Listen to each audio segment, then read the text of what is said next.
तो किड्स हमने last chapter में क्या पढ़ा था कि हमारा सेंटेंस कैसे बनता है। सेंटेंस बनता है हमारा सब्जेक्ट और प्रेडिकेट को प्लस करके। तो sentence equal to subject plus predicate means एक सेंटेंस में सब्जेक्ट और प्रेडिकेट होना जरूरी है to make it a proper sentence. तो sentence can be divided into two parts, subject and is predicate. Now look at the following sentences. Mohan is my elder brother. कौन है elder brother? Mohan. किसकी बात हो रही है? मोहन की बात। अब क्या बात हो रही है कि वो मेरा elder brother है। The students are in the classroom. कौन classroom है? Students। Students कहाँ है? Classroom में। So the part which name the person or thing we are speaking about is called the subject of the sentence। मतलब कि हमारे sentence में जिसके नेम ऑफ अ पर्सन या थिंग है जिसके बारे में बात हो रही है सेंटेंस में। फॉर एग्जांपल मोहन, तो इस सेंटेंस में बात किसके बारे में हो रही है? मोहन के बारे में, इसलिए मोहन क्या हुआ इस सेंटेंस में subject. And the part which tells something about the subject is called predicate। predicate क्या हुआ? जो पार्ट सब्जेक्ट के बारे में बताता है, means subject is the naming part, मतलब जिसके बारे में बात हो रही है, and predicate is the telling part, मतलब क्या बात हो रही है। Now the subject, let us first know about the subject part of the sentence. सबसे पहले हम क्या पढ़ेंगे? सब्जेक्ट पार्ट सेंटेंस का क्या होता है। तो टेबल 1 वी प्ले में क्या? वी इज अ प्रोनाउन, तो जितने भी प्रोनाउन एंड नाउन्स होते हैं वो किस में काउंट होते हैं? सब्जेक्ट में। We play, subject she, predicate runs, birds fly, he swims, they shout, Rita sings. तो ये जो है क्या है? ये these are subjects and these are predicates. Now in each of the above sentences the subject is a noun or pronoun and the predicate is a verb। तो जो verb होता है सेंटेंस वो किस में काउंट होगा? प्रेडिकेट में, और जो नाउन और प्रोनाउन होगा वो होगा हमारा सब्जेक्ट में। Now remember the subject part में consist of a single word as well as several words. मतलब कि जो सब्जेक्ट पार्ट होगा किसी भी सेंटेंस में वो सिंगल वर्ड भी हो सकता है और वो एक से ज्यादा वर्ड्स भी हो सकते हैं। नाउ टेबल 2, टेबल 2 में क्या है? Subject and predicate. तो सब्जेक्ट पहले है डिटरमाइनर एंड जो दूसरा पार्ट है दैट इज नाउन। तो माय सिस्टर, अब इसमें डिटरमाइनर मतलब कि कोई बता रहा है कि किसके बारे में बात हो रही है। तो यहाँ पे क्या है? सिस्टर इज द नाउन और उसका डिटरमाइनर क्या है? माय। तो माय सिस्टर हुआ हमारा सब्जेक्ट एंड sang हुआ हमारा verb, कि क्या एक्शन हो रहा है, इसलिए वो हमारा predicate. That dog barks, some children play, a bird flies, the sun shines। Now in each of the above sentences the subject part is made up of two things, two parts से बने। first is determiner and second is noun। So a noun and another word before it, this word tells us something about the noun। मतलब ये word बताता है किसके बारे में? Noun. Determiner मतलब वो इंडिकेट कर रहा है कि हम किसके बारे में बात कर रहे हैं? My sister, that dog. The words under the column determiners help to limit the reference of the noun that follow them। मतलब डॉग बोल रहे, डॉग बार्क्स, तो हमने डॉग बार्क्स क्या हुआ?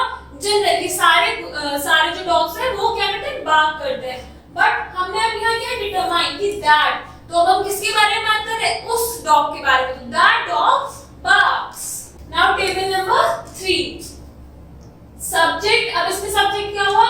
Determiner, adjective and the noun, और predicate हुआ हमारा सिंपल वर्ड्स। तो सब्जेक्ट में 3 पार्ट डिवाइड हैं। डिटरमाइनर मतलब हम डिटरमाइन कर रहे हैं, कुछ स्पेसिफाई कर रहे हैं। दी एडजेक्टिव्स क्या होता है?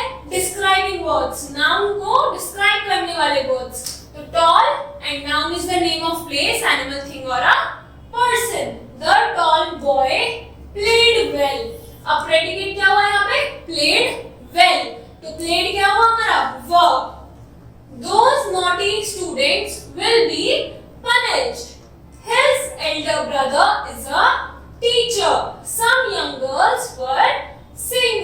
in each of the above sentences the subject part consists of, subject part किससे consist कर रहा है? Determiner, adjective और noun को. Here it is to be noted that in each case adjective is placed. adjective क्या होता है? Describing word. किसको describe कर रहा है? Noun को. इसलिए वो noun से पहले लगता है. इसी वजह से जो adjective है वो determiner और noun के बीच में है. Now table number 4. Subject and predicate. तो अब इस टेबल में subject क्या क्या है? Determiner, adjective, noun and adjective phrase. तो ये सब किस में आ रहा है? ये सब हमारे आ रहे हैं subject part में. और predicate में क्या आ रहा है? Only the normal words. तो कि उसके बारे में क्या बात हो रही है? तो a tall boy. अब adjective phrase क्या हुआ? adjective होता है क्या? adjective हुआ हमारा कि describe कर रहे हैं. अब हम किसको describe कर रहे हैं यहाँ पे? blue bag को. तो a tall boy with a blue bag came in. अब इसमें adjective नहीं है तो कुछ नहीं. A friend in need is a friend indeed. A beautiful bracelet made of gold was brought by her. The wild beasts in small cages were a sorry sight. A sharp knife with a long handle was lying on the table. In each above sentences, the subject part includes adjective phrase. अब adjective phrase क्या होता है? That qualifies the noun. मतलब जो noun को describe करता है. An adjective phrase is placed after the noun. अब determiner usually क्या होता है? starting में. noun के पहले लगता है adjective और noun के बाद हम लिखेंगे adjective phrase. तो ये तो थे subjects. अब हम बात करेंगे predicate के बारे में. Now predicate. The predicate part of a sentence may consist of one word or several words. अब predicate किसको consist करता है? अब वो एक word का भी हो सकता है, एक से ज्यादा words का भी हो सकता है. Basically predicate क्या होता है? Telling part of a sentence. मतलब वो बताता है कि adjective क्या जो noun है, जो subject है, वो क्या कर रहा है. The verb is the most important word in the predicate. अब क्या कर रहा है? मतलब action word. action word कौन सा होता है? Verbs. तो predicate में most important part क्या होता है हमारा? Verbs. Now let us know about the words and phrases that go with the verb to complete the meaning. सबसे पहले table 1 subject and predicate. तो predicate one word है. तो महिमा reads क्या करती है? पढ़ रही है. तो reads क्या हुआ? हमारा verb. The baby sleeps. Baby क्या कर रहे हैं? सो रहे हैं. तो sleeps बता रहा है कि बेबी के बारे में. तो इसलिए क्या हुआ? predicate. The little girl paints. In each of the above sentences, the predicate part consists of a verb only.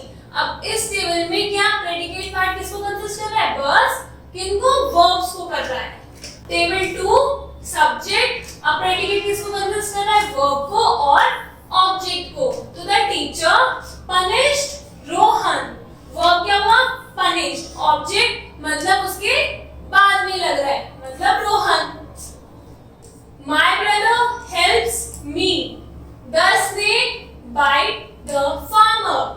The girl has lost her ring. I know his house. तो जो हमारे verb से जो शुरू हो रहा है sentence बाद में, that is all included in predicate. In each of the above sentences, the predicate part consists of a transitive verb and its object. तो किसको consist कर रहा है? ट्रांजिटिव वर्ब को और उसके ऑब्जेक्ट को. मतलब कि हम जो द टीचर पनिश्ड, तो ये सेंटेंस कंप्लीट हो भी सकता है और नहीं भी, बट हमने इसके साथ क्या ऐड करा है?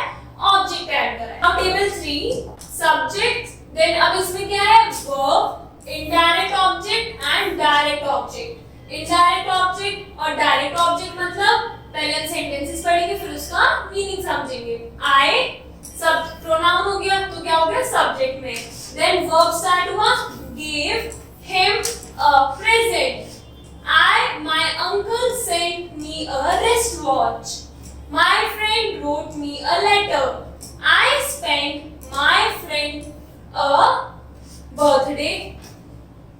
Present. She told her mother everything. Mr. Gupta teaches us Hindi. तो ये क्या थे हमारे सारे सब्जेक्ट. क्यों? क्योंकि ये या तो नाउन है या फिर ये क्या है, प्रोनाउंस. फिर वर्ब आता है. वर्ब से क्या स्टार्ट हो रहा है हमारा प्रेडिकेट. क्यों? क्योंकि वर्ब बताता है कि जो सब्जेक्ट है वो क्या कर रहा है. Now in each of the above sentences, the verb in the predicate parts take two objects, direct object and indirect. The first object is a person and the second object is a thing. Person मतलब कि I gave, मैंने दिया. किसको? But him. तो him क्या हुआ? person को बता रहा है ये. The second object is a thing. मतलब क्या दिया? A present. My uncle sent, मेरे अंकल ने भेजी मेरे लिए क्या? A wrist watch. तो जो indirect object है that is हमारा persons और जो direct object है that is thing. We can also put the direct object first and the indirect object afterwards. मतलब वो subject के बाद वो भी आएगा but ये दोनों objects क्या है? interchange हो सकते हैं. Now table number 4. Subject predicate. Predicate में अब क्या है? वर्ब एंड कॉम्प्लीमेंट मतलब नाउन. मतलब ये क्या हो गया? एक तरीके से ऑब्जेक्टिव हो गया. तो this is my book, that is your bag, you are my friend, my mother is in the kitchen, they are in the park. तो the verb in each of the given sentences take a noun as complement. Means कि ये जो verbs है these are helping verbs. तो ये किसके सहारा ले रहे हैं? ये ले रहे हैं हमारे nouns के. तो इनको क्या कहते हैं? object भी कह सकते हैं. तो the noun in such a sentence is called the subject complement. Now note,